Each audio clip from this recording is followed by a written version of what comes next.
They say heaven has no rage like love to hatred turned, nor hell a fury like a woman scorned. And after the seismic sacking of Suella Braverman by Rishi Sunak, the former Home Secretary's public poison pen letter to the PM makes for savage reading. So grab yourself a cup as we're about to spill the tea on the 5 most cutting remarks from Braverman's brutal bon voyage. Sticking with the French theme, following frustrations that strategies such as a stopping boat inbound for Calais and safeguards for gender identities were being ignored, she writes, "You have manifestly and repeatedly failed to deliver on every single one of these key policies. Either your distinctive style of government means you are incapable of doing so, or, as I must surely conclude now, you never had any intention of keeping your promises." Furthermore, frustrated by a perceived lack of support for her Rwanda plan, she vents, "Your rejection of this path was not merely a betrayal of our agreement, but a betrayal of your promise to the nation that you would do whatever it takes to stop the boats."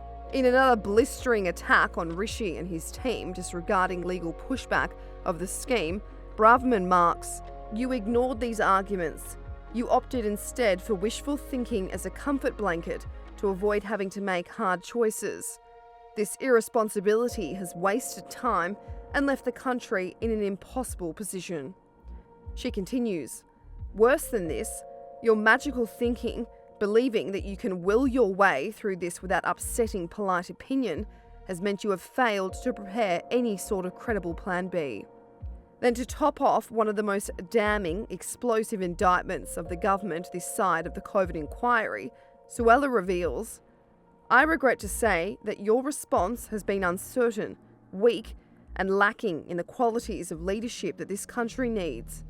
Rather than fully acknowledge the severity of this threat, your team disagreed with me for weeks that the law needed changing."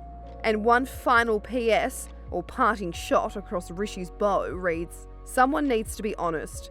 Your plan is not working. We have endured record election defeats, your resets have failed, and we are running out of time. You need to change course urgently." Oof! Where the chips fall after this is anyone's guess. Is Rishi a sitting duck? Will Braverman now launch her own leadership campaign? Time will tell. But for the rest of us gleefully enjoying the governmental gossip, it makes for fascinating reading.